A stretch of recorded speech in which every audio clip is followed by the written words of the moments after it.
सर्वेभ्यो नमो नमः। नमस्कार, स्वागत है आपका सरल संस्कृत सुगम संस्कृत में और मैं हूँ प्रतिभा दीक्षित। आज के वीडियो में हम अलंकारों के विषय में अध्ययन करेंगे। देखिए, अलंकार बहुत ही महत्वपूर्ण विषय है। इससे संबंधित विद्यार्थी बहुत सारी गलतियाँ भी एग्जाम में कर देते हैं, तो अलंकार को बहुत ही ध्यान से और अच्छे से समझने की आवश्यकता है। मुख्य आवश्यकता ये है कि जो भी अलंकार आपके सिलेबस में है उनमें जो समानता वाले अलंकार हैं, जिनमें एक जैसे, जो दिखने में एक जैसे लगते हैं या समझने में जो एक जैसे लगते हैं, उनमें अंतर किस प्रकार किया जाए, ये सबसे महत्वपूर्ण बात है अलंकारों के विषय में। तो हम यहाँ पर जो अलंकारों का अध्ययन करेंगे वो इसी दृष्टि से करेंगे कि जो 2 या 3 अलंकार एक जैसे लगते हैं उनमें हम उनका साम्य और वैषम्य भी देखेंगे कि उनमें किस प्रकार से क्या अंतर होता है, किस तरह से आप देखकर ये पहचान सकते हैं कि ये अलंकार ये है और ये अलंकार ये है। तो इस वीडियो में हम 2 ही अलंकारों के विषय में अध्ययन करेंगे। पहले हम अलंकार का सामान्य परिचय देखेंगे, उससे संबंधित कुछ सामान्य प्रश्न जो परीक्षाओं में पूछे जाते हैं उनको देखेंगे, और अनुप्रास और यमक 2 शब्दालंकारों का अध्ययन हम इस वीडियो में करने वाले हैं। तो आइए प्रारंभ करते हैं। अलंकार शब्द जो है वो सबसे पहले उसकी व्युत्पत्ति देखते हैं, किस प्रकार ये शब्द बनता है। तो अलम पूर्वक क्री धातु से घय प्रत्यय करके अलंकार शब्द बनता है। इसमें ये जो अलम है ये पूर्व पद है, अलम अव्यय भी होता है, तो अलम पूर्व पद जहां पर लगाया जाए वहां पर क्री धातु से, और घय प्रत्यय कहाँ होता है, तो ये हमने प्रत्यय प्रकरण में बहुत ही अच्छे तरीके से पढ़ा है कि घय प्रत्यय भाव अर्थ में धातुओं के साथ होता है, और ये नित्य पुल्लिंग का प्रत्यय है। नित्य पुल्लिंग, इससे बने हुए जो शब्द होते हैं वो नित्य पुल्लिंग ही होते हैं। तो यहाँ पर जो ये पद बनता है अलंकारः, ये पुल्लिंग का पद है, तो इसे आप ध्यान रखिए। कई बार इस तरीके के प्रश्न भी परीक्षा में पूछ लिए जाते हैं, या तो प्रत्यय के संबंध में अगर पूछा जाएगा तो भी आपका क्लियर होगा कि घय प्रत्यय नित्य पुल्लिंग में होते हैं। दूसरा, अगर आपसे पूछा जाए कि अलंकार पद किस लिंग में है, तो अलंकार पद पुल्लिंग में होता है। अलंकार पद का तात्पर्य क्या है, तो अलंकार का जो शाब्दिक अर्थ आप ले सकते हैं वो ले सकते हैं कि किसी भी काव्य की शोभा को बढ़ाने वाले तत्व, किसी भी काव्य में शोभावर्धक तत्व जो होते हैं वो अलंकार कहलाते हैं। अगर इसकी व्युत्पत्ति परक अर्थों की तरफ चला जाए तो 2 तरीके के अर्थ अलंकार शब्द से लिए जा सकते हैं। पहला है अलंक्रियते अनेन इति अलंकारः, जिसके द्वारा काव्य की शोभा को बढ़ाया जाता है। ऐसे तत्व जिनके द्वारा काव्य की शोभा बढ़ाई जाती है, काव्य को अलंकृत किया जाता है, सजाया जाता है, वो तत्व अलंकार कहलाते हैं। और दूसरा जो इसका व्युत्पत्ति परक अर्थ है वो इस तरीके से भी हो सकता है, अलंकरोति इति अलंकारः, जो अलंकरण करता है, किसी काव्य में शोभा को बढ़ाता है, काव्य को सजाता है, उसको और भी आकर्षक बनाता है, वो अलंकार कहलाता है।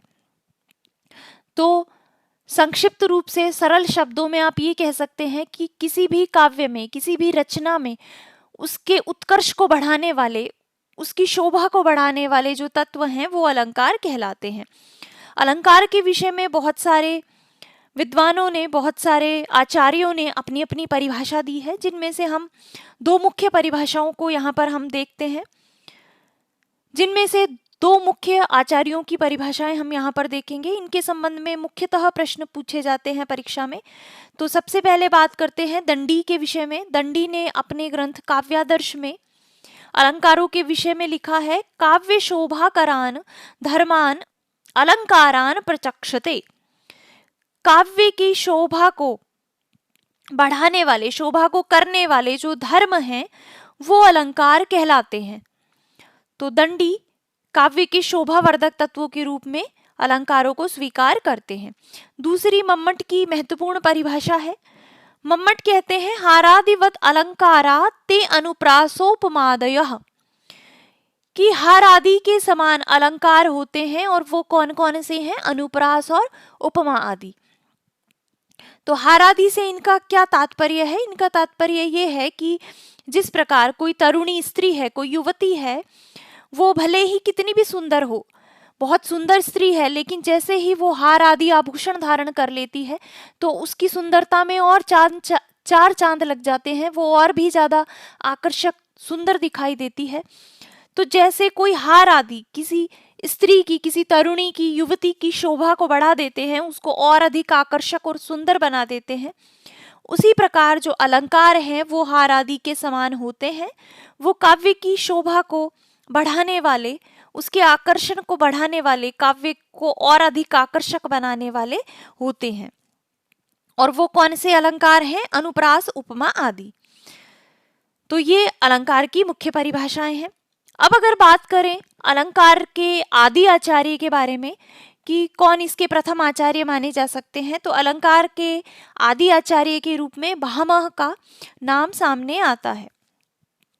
भामह के द्वारा एक काव्य अलंकार ग्रंथ लिखा गया जिसमें अलंकारों को काव्य की आत्मा के रूप में स्वीकार किया गया और अलंकारों को काव्य में महत्वपूर्ण स्थान देने का श्रेय भामह को जाता है। इन्होंने अलंकार को एक बहुत ही महत्वपूर्ण तत्व के रूप में, काव्य के आत्मा के रूप में स्थापित किया। तो एक अलंकार संप्रदाय का जन्म भामह के द्वारा माना जाता है, इसीलिए अलंकारों के आदि आचार्य के रूप में भामह को स्वीकार किया जाता है। हालांकि भामह से पूर्व अग्निपुराण इत्यादि में अलंकारों की पूर्व में चर्चा हो चुकी थी और भी आचार्यों ने अलंकारों की चर्चा की है, लेकिन वो सभी उसको मुख्य तत्व के रूप में ना मानकर अंग के रूप में स्वीकार करते थे। लेकिन भामह ने अलंकारों को मुख्य तत्व के रूप में, काव्य की आत्मा के रूप में स्थापित किया है। हालांकि नाट्य शास्त्र में भरत मुनि जो हैं वो भी अलंकारों का निरूपण करते हैं नाट्य शास्त्र के 16वें अध्याय में, लेकिन अलंकारों का जो विस्तृत प्रतिपादन है वो भामह के द्वारा ही किया गया है, इसीलिए इनको प्रथम आचार्य माना जाता है। अब एक बार इनकी संख्या के विषय में भी बात कर लेते हैं। कई बार इनके अलंकारों की संख्या के संबंध में भी प्रश्न पूछ लिया जाता है। तो अलग अलग आचार्यों के अलग अलग मत हैं, उनमें से कुछ महत्वपूर्ण मतों को हम यहाँ पर देखेंगे। तो भामह 38 अलंकार स्वीकार करते हैं, दंडी के द्वारा कुल 35 अलंकार स्वीकार किए गए हैं, उद्भट ने 41 अलंकारों को स्वीकार किया है, रुद्रट ने 26 अलंकार माने हैं, मम्मट अपने ग्रंथ में 67 अलंकार स्वीकार करते हैं, जयदेव ने अलंकारों की संख्या 100 मानी है, तो इनका मत भी महत्वपूर्ण माना जाता है। शतक अलंकार, शतक किसने माने हैं, कौन 100 अलंकारों को स्वीकार करते हैं, तो जयदेव करते हैं। और कुवलयानंद के विषय में भी कई बार प्रश्न पूछा जाता है। कुवलयानंद ने अलंकारों की संख्या 120 मानी है। ये आचार्य जो कम मानते हैं वो बाकी अलंकारों को इनमें ही समाहित कर देते हैं। तो इस प्रकार से ही अलग अलग आचार्यों के अलंकारों के विषय में अलग अलग मत हैं, इन्हें भी आप ध्यान रखिए। अब हम बात करते हैं अलंकारों के प्रकार के विषय में कि कितने प्रकार के अलंकार होते हैं। तो मुख्यतः 3 प्रकार के अलंकार होते हैं, शब्दालंकार, अर्थालंकार और उभयालंकार। उनमें से जो अलंकार शब्द को आश्रित करके स्फुट होते हैं, अर्थात जो अलंकार शब्द के द्वारा किसी काव्य की शोभा को बढ़ाते हैं, जिनमें शब्द के श्रवण मात्र से ही काव्य में रसोत्पत्ति हो जाती है, तो ऐसे जो अलंकार हैं वो शब्दालंकार कहलाते हैं। इसमें शब्द की महत्वपूर्ण भूमिका होती है। अगर किसी काव्य में उस शब्द विशेष को परिवर्तित कर दिया जाए तो वहां से अलंकार गायब हो जाता है, क्योंकि ये जो अलंकार हैं ये शब्दों पर ही आश्रित होते हैं, इसलिए शब्द विशेष की यहाँ पर मुख्य महिमा है, उन शब्द विशेषों को परिवर्तित नहीं किया जा सकता। तो ऐसे अलंकार जो शब्द को आश्रित करके काव्य की शोभा बढ़ाते हैं वो शब्दालंकार कहलाते हैं। मुख्य रूप से 6 शब्दालंकार माने गए हैं, अनुप्रास, यमक, श्लेष, वक्रोक्ति, पुनरुक्ताभास और चित्रालंकार। दूसरे प्रकार के अलंकार होते हैं अर्थालंकार। ऐसे अलंकार जहां पर काव्य की शोभा अर्थ तत्व के द्वारा बढ़ाई जाती है, ऐसे अलंकार जो विशिष्ट अर्थों पर आश्रित होते हैं, वो अर्थालंकार कहलाते हैं। इनमें काव्य में चमत्कार की उत्पत्ति अर्थों पर आश्रित होती है। तो अगर शब्द परिवर्तन यहाँ पर कर दिया जाए तो उससे कोई खास फर्क यहाँ पर नहीं पड़ता, क्योंकि अर्थ के द्वारा काव्य में चमत्कार की उत्पत्ति की जाती है। प्रमुख अर्थालंकार उपमा, रूपक, उत्प्रेक्षा इत्यादि हैं। और तीसरे प्रकार के अलंकार होते हैं उभय अलंकार। देखिए, कुछ विद्वानों का मत है कि अलंकार दो ही प्रकार के होते हैं, शब्दालंकार और अर्थालंकार। तो वो जैसे पुनरुक्ताभास है, वो उनको शब्दालंकारों में ही रख देते हैं। लेकिन कुछ आचार्यों का इस प्रकार का मत है कि उभय अलंकार एक अलंकारों की अलग श्रेणी है। ऐसे अलंकार जो शब्द और अर्थ दोनों पर आश्रित होते हैं वो उभय अलंकार कहलाते हैं। तो उनको उभय अलंकार कहते हैं। जैसे पुनरुक्ताभास है, इसको आचार्य उभय अलंकार के अंतर्गत रखते हैं। तो 3 प्रकार के अलंकार होते हैं, ये आप ध्यान रखिए, शब्दालंकार, अर्थालंकार और उभय अलंकार।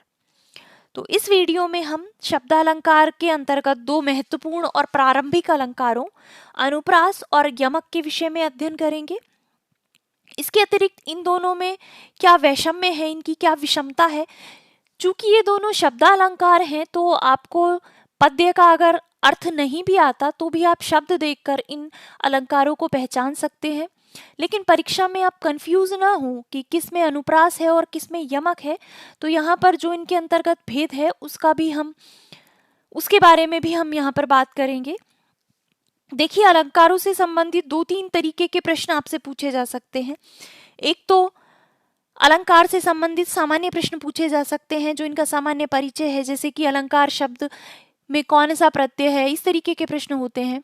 अलंकार शब्द किससे मिलकर बना है, क्या इसमें धातु है, कितने प्रकार के अलंकार होते हैं, अलंकार के क्या क्या व्युत्पत्ति परक अर्थ हो सकते हैं, और जैसे अनुप्रास जो है वो शब्द अलंकार है कि अर्थ अलंकार है कि उभय अलंकार है, इस तरीके के सामान्य प्रश्न पूछे जा सकते हैं।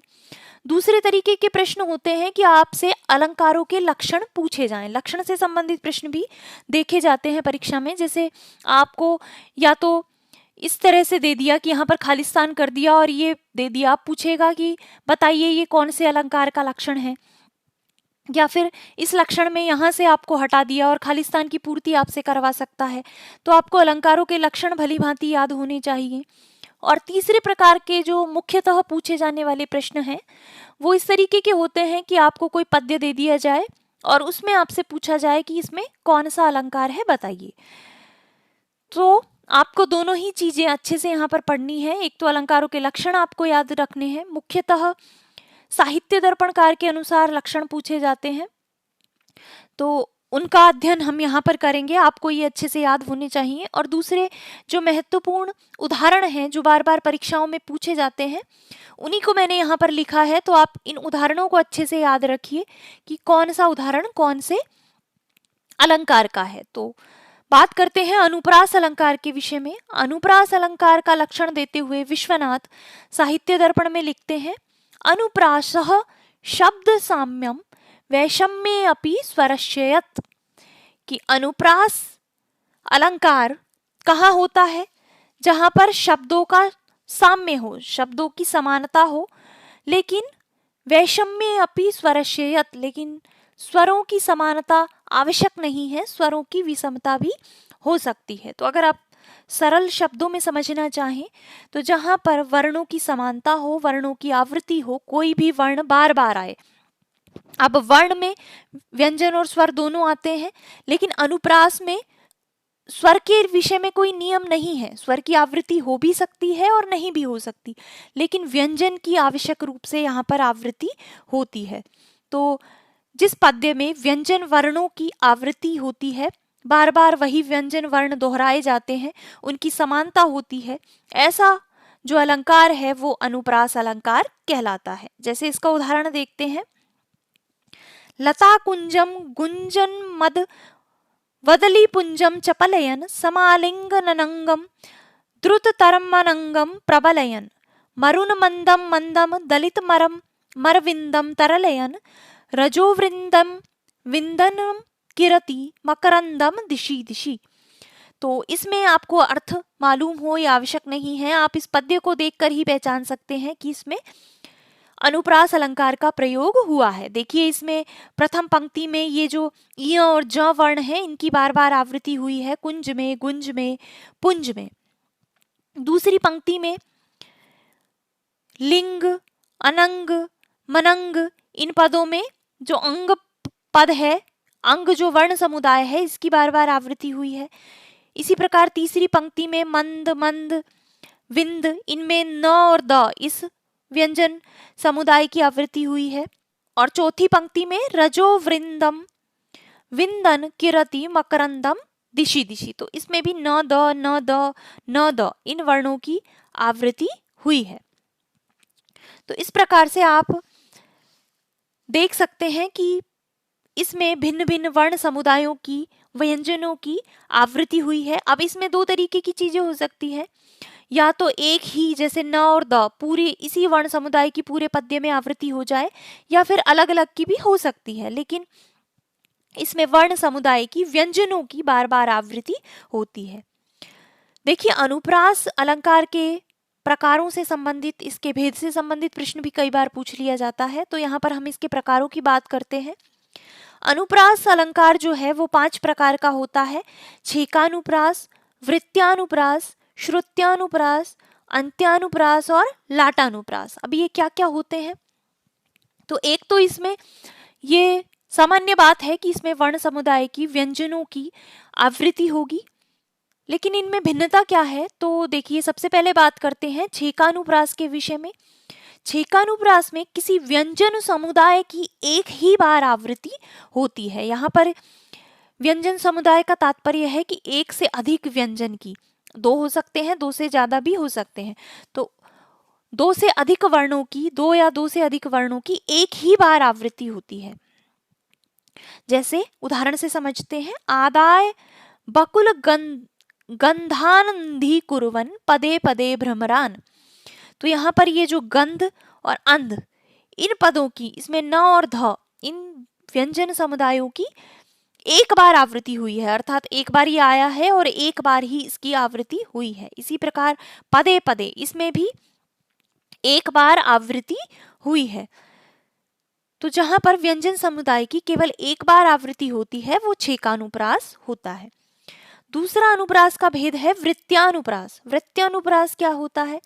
जहां पर किसी व्यंजन की, केवल एक व्यंजन की भी हो सकती है, या फिर व्यंजन समुदाय की अनेक बार आवृत्ति होती है, वो अनुप्रास वृत्त्यानुप्रास कहलाता है। जैसे ये जो प्रसिद्ध उदाहरण है, विद्यानाम नरस्य रूपम अधिकम प्रच्छन्न गुप्तम धनम, विद्या भोग करी यशः सुख करी विद्या गुरुनाम गुरु, विद्या बंधु जनो विदेश गमने विद्या परा देवता, विद्या राजसु पूज्यते न ही धनम, विद्या विहीन पशु।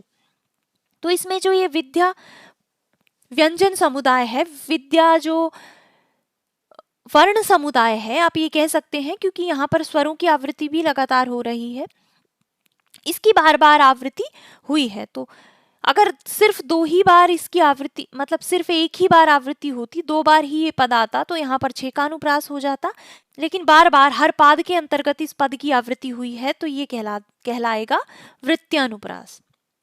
तीसरे प्रकार का अनुप्रास होता है श्रुत्यानुप्रास। श्रुति के द्वारा जहां पर अनुप्रास अलंकार हो, अर्थात सुनने में एक ही उच्चारण स्थान वाले वर्णों की जहां पर आवृत्ति होती है, वो जो अनुप्रास होता है वो श्रुत्यानुप्रास कहलाता है। जो सुनने में एक जैसी लगे व्यंजन या एक उच्चारण स्थान वाले व्यंजन, उनकी जब आवृत्ति होती है तो वो होता है श्रुत्यानुप्रास। जैसे दृशा दग्धम मनसिजम जीवयंती दृशेवया, इस पद में दृशा में श वर्ण की, ज फिर से य, स और य, ये जो स ज य, इन सभी वर्णों का उच्चारण स्थान क्या होता है? तालु, इचु यशानाम तालु। तो एक ही उच्चारण स्थान वाले जो वर्ण हैं उनकी बार बार आवृत्ति इसमें हो रही है, तो ये कहलाता है श्रुत्यानुप्रास। चौथा अनुप्रास होता है अंत्यानुप्रास। इसके नाम से ही स्पष्ट है, जहां पर अंत्य, अंत में, पादों के अंत में आवृत्ति हो, तुकांतता की स्थिति बन जाए, वहां पर अंत्यानुप्रास होता है। इसमें स्वर और व्यंजन समुदाय की आवृत्ति होती है, क्योंकि स्वर और व्यंजन की आवृत्ति होने से ही तुकांतता बनती है। जैसे हम गाते हैं ना, जैसे यहाँ पर उदाहरण देखते हैं, कीशः काशस्तबक विकासः कायः प्रकटित करभ विलासः।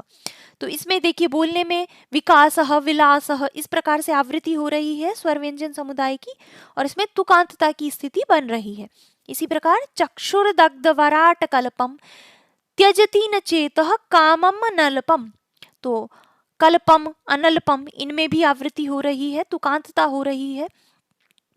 तो जहां पर तुकांतता की स्थिति हो, पद के अंत में स्वर व्यंजन समुदाय की आवृत्ति हो, वो अंत्यानुप्रास कहलाता है।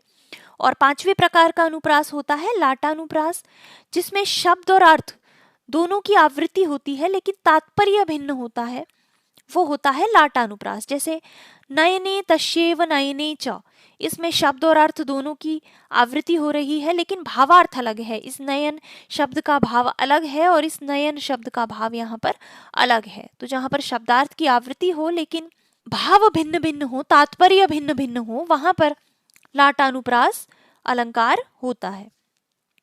अब चलते हैं दूसरे अलंकार की तरफ। दूसरा शब्द अलंकार है यमक। यमक का लक्षण देते हुए विश्वनाथ साहित्य दर्पण में लिखते हैं, सत्यरथे प्रगत प्रथगर्थायः स्वर व्यंजन संहते क्रमेण तैनैवावृति यमकम विनिगद्यते।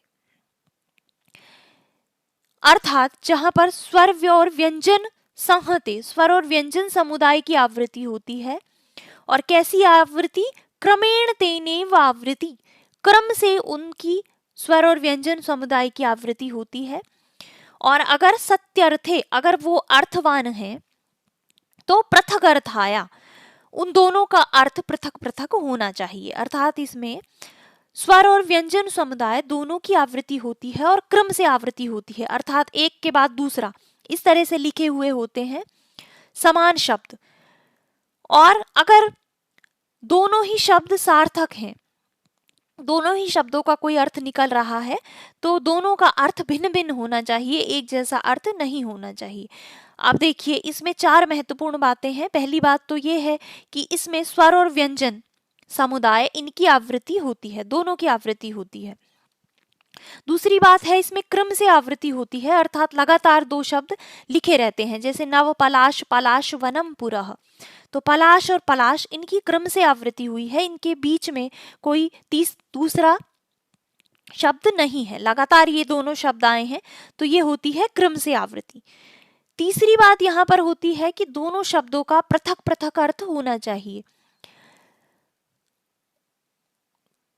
और चौथी बात यहाँ पर है कि कहीं तो दोनों शब्द सार्थक हो सकते हैं। अगर सार्थक हैं, दोनों शब्दों के कोई अर्थ हैं, तो दोनों शब्द के अलग अलग अर्थ होने चाहिए। कहीं पर दोनों शब्द निरर्थक भी हो सकते हैं। निरर्थक होने का तात्पर्य ये नहीं है कि कोई अर्थ ही ना हो। निरर्थक होने का तात्पर्य ये है कि वो जो जिस स्वर व्यंजन समुदाय की आवृत्ति है, वो अपने पूर्व के स्वर व्यंजन के साथ मिलकर कोई दूसरा अर्थ दे, तो वो होता है निरर्थक। अर्थात वो केवल एक पद ना हो, वो किसी अन्य व्यंजन समुदाय के साथ, किसी अन्य स्वर के साथ मिलकर दूसरा पद बन के फिर उसका कोई अर्थ हो, तो वो होता है निरर्थक।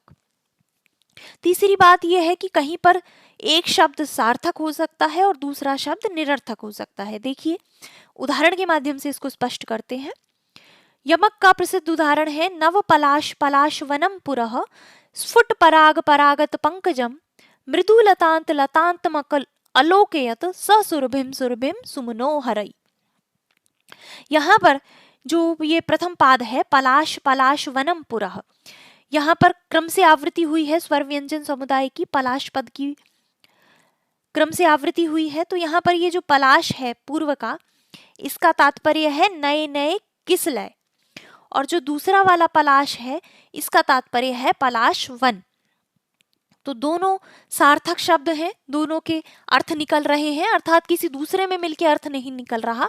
पलाश और पलाश इन दोनों का अर्थ निकल रहा है, दोनों सार्थक हैं। अब दूसरी पंक्ति में स्फुट पराग परागत पंकजम, यहाँ पर ये जो पहला पराग है ये तो सार्थक शब्द है, अर्थात पराग जो होते हैं ना फूलों में परागकण, उसका ये अर्थ दे रहा है। लेकिन ये जो दूसरा स्वर व्यंजन समुदाय है पराग, ये सार्थक नहीं है, इसका अपना कोई अर्थ नहीं है, ये इस परागत इसके साथ मिलकर एक अलग पद बना रहा है। ये जो पराग है ये गत यहाँ तक मिलकर एक अलग पद बनाता है परागत, और फिर इसका एक अलग अर्थ निकलता है। तो इसमें पहला जो पराग है ये सार्थक है, और दूसरा जो पराग यहाँ पर आया है वो निरर्थक है, वो उसका स्वयं का कोई अर्थ नहीं है, वो त के साथ परागत इस प्रकार से पद मिलाकर अपना अर्थ देता है। तीसरे में मृदु लतांत लतांतम अलोकयत, यहाँ पर जो प्रथम लतांत है इसका अपना अलग कोई अर्थ नहीं है, ये मृदु के साथ मिलकर अर्थ दे रहा है। तो पहला हो जाएगा यहाँ पर निरर्थक और दूसरा हो जाएगा सार्थक। और सुरभिम सुरभिम, इसमें पहले का तात्पर्य है सुरभि अर्थात सुगंध जो सुरभित है, और दूसरे सुरभिम का तात्पर्य यहाँ पर है वसंत से। तो ये दोनों सार्थक शब्द हैं। तो इस प्रकार से जहाँ पर क्रम से आवृत्ति आए, आपको समझने के लिए बस इतना ही आवश्यक है। अगर आपसे पद्य देकर पूछा जाएगा कि इसमें कौन सा अलंकार है, तो अगर लगातार दो शब्द आ रहे हैं तो वहां पर यमक अलंकार होता है। इसका एक और उदाहरण देखते हैं। सरस्वती प्रसादम में स्थितिम चित्त सरस्वती, सरस्वती कुरुक्षेत्र कुरुक्षेत्र सरस्वती। यहाँ पर देखिए दो इनकी आवृत्ति हुई है, दो पदों की दो शब्द आप देख सकते हैं जिनकी बार बार आवृत्ति हुई है, सरस्वती सरस्वती सरस्वती और कुरुक्षेत्र कुरुक्षेत्र। अब इसमें जो ये सरस्वती पद है इसमें अनुप्रास अलंकार है, क्योंकि आवृत्ति तो हुई है स्वर व्यंजन समुदाय की, लेकिन ये क्रम से आवृत्ति नहीं है, तो इसमें तो अनुप्रास अलंकार हो जाएगा। लेकिन ये जो कुरुक्षेत्र कुरुक्षेत्र ये जो पद हैं इनमें यमक अलंकार यहाँ पर हुआ है। तो अगर आपसे ये पंक्ति देकर पूछा जाए कि कौन सा अलंकार है, तो इसमें आप यमक अलंकार लिख सकते हैं। ऊपर वाली पंक्ति देकर पूछा जाए कि कौन सा अलंकार है, तो इसमें आप अनुप्रास लिख सकते हैं। और अगर पूरा पद्य देकर आपसे पूछा जाए और यमक और अनुप्रास दोनों हो कि ए और बी दोनों, तो आपका उत्तर होगा ए और बी दोनों। ये है हमारे अनुप्रास और यमक अलंकार। अब आप पद को देखकर किस प्रकार से पहचाने, आप पद्य जब आपके पास आ गया परीक्षा में तो उनमें किस तरह से आप भेद करें, तो यहाँ पर हम अनुप्रास और यमक में जो विषमताएं हैं, जो उनके भेद हैं, उनको भी देखते हैं। देखिए अनुप्रास में केवल व्यंजन वर्णों की आवृत्ति होती है, इस बात को आप ध्यान रखिए। स्वर की आवृत्ति हो सकती है लेकिन ये आवश्यक नहीं है, कहीं कहीं नहीं भी होती, तो केवल व्यंजन वर्णों की आवृत्ति भी इसमें हो सकती है। लेकिन यमक में ये नियम है कि यहाँ पर जो आवृत्ति होगी वो स्वर और व्यंजन समूह की होगी, अर्थात दोनों जो शब्द हैं बिल्कुल सेम होंगे। आपको विद्या है और उसके तत्काल बाद विद्या है, तो इसका तात्पर्य ये है यमक अलंकार, इसमें स्वर और व्यंजन बिल्कुल सेम आवृत्ति यहाँ पर होती है। दूसरी बात है कि अनुप्रास में आवृत्ति का कोई नियम नहीं है, अर्थात आवृत्ति होनी चाहिए, बार बार वो व्यंजन समुदाय आना चाहिए, लेकिन ऐसा नहीं है कि क्रम से ही आवृत्ति हो, लगातार आए, नहीं, उनके बीच में कोई व्यवधान हो सकता है और बाद में थोड़ा दूर जाकर भी आवृत्ति हो सकती है। लेकिन यमक में आवृत्ति का क्रम से होना आवश्यक है। उन समान स्वर और व्यंजन समूहों के मध्य में कोई तीसरा पद नहीं आना चाहिए। जैसे नव पलाश पलाश वनम पुरः, लगातार दो बार पलाश आया है, अगर इस के बीच में कुछ और आ जाता तो यहाँ पर यमक अलंकार नहीं होता, क्योंकि यहाँ पर आवृत्ति क्रम से होनी आवश्यक है। तीसरी बात यहाँ पर है कि इसमें अनुप्रास में वर्ण आवृत्ति में अर्थ का कोई बंधन नहीं है, यहाँ पर अर्थ की कोई बात नहीं है, बस केवल एक ही रूल है कि वर्णों की आवृत्ति होनी चाहिए। लेकिन यमक में इसका नियम है कि अगर वो वर्ण समूह अर्थवान है, अपना कोई अर्थ दे रहा है, तो उन दोनों का अलग अलग अर्थ होना चाहिए। ऐसा नहीं है कि जैसे देखिए दो बार अगर सुरभिम सुरभिम आ गया और दोनों अर्थवान हैं, तो ऐसा नहीं है कि दोनों सुरभि का एक ही मतलब हो जाए ना, उसमें तो फिर वो दोहरान हो जाएगा, उसमें दोष हो जाएगा। जब अगर दोनों सार्थक पद हैं, अपना पृथक पृथक अर्थ दे रहे हैं, अपना कुछ अर्थ दे रहे हैं, तो उन दोनों का अर्थ पृथक होना चाहिए। तो यमक में अर्थ से संबंधित भी नियम होता है कि अगर वर्ण समूह अर्थवान है तो वो भिन्नार्थक होने चाहिए, उन दोनों के अलग अलग अर्थ होने चाहिए। तो इस तरह से आप अनुप्रास और यमक में भेद कर सकते हैं। तो हमने अनुप्रास और यमक को बहुत ही विस्तृत रूप से डिटेल रूप में यहाँ पर पढ़ा है, तो आशा है आपको ये पसंद आया होगा। आपको मेरा ये भेद करके पढ़ाने का तरीका कैसा लगा है आप कमेंट करके अवश्य बताइएगा, क्योंकि उसी से फिर मैं आगे के वीडियोस में भी आपको पढ़ाऊंगी। अगर आपको लगता है कि इसका कोई मतलब नहीं है तो फिर मैं आपको साधारण तरीके से ही अलंकार पढ़ा दूंगी। तो आप कमेंट करके अवश्य बताइएगा कि क्या ये तरीका सही है। इसके अतिरिक्त अगर आपको ये वीडियो पसंद आया है तो आप इसे लाइक भी अवश्य कर दें और अपने मित्रों के साथ इसे अधिक से अधिक शेयर करें, जिससे उनको भी इसका फ़ायदा हो सके। और अपने मित्रों को इस बात से अवश्य ही अवगत भी आप करा दें कि यूट्यूब चैनल सरल संस्कृत सुगम संस्कृत पर आरपीएससी सेकंड ग्रेड का पूरा सिलेबस निशुल्क समाप्त हो चुका है। अलंकार का जो टॉपिक बचा है वो आप इस वीडियो से पढ़ सकते हैं। तो अपने मित्रों के साथ इस इन्फॉर्मेशन को अधिक से अधिक शेयर करें। और अगर आप चैनल पर नए हैं, आप पहली बार चैनल पर आए हैं, आपने अभी तक चैनल को सब्सक्राइब नहीं किया है, तो इसे सब्सक्राइब कर लें और सब्सक्राइब के बगल में जो बेल आइकन है उसमें ऑल वाला बटन अवश्य दबा दें, जिससे जितनी भी इंफॉर्मेशन आपके लिए शेयर हो उसका नोटिफिकेशन आपको मिल सके। तो इस वीडियो को यहीं पे समाप्त करते हैं, मिलते हैं नेक्स्ट वीडियो में। तब तक के लिए धन्यवाद।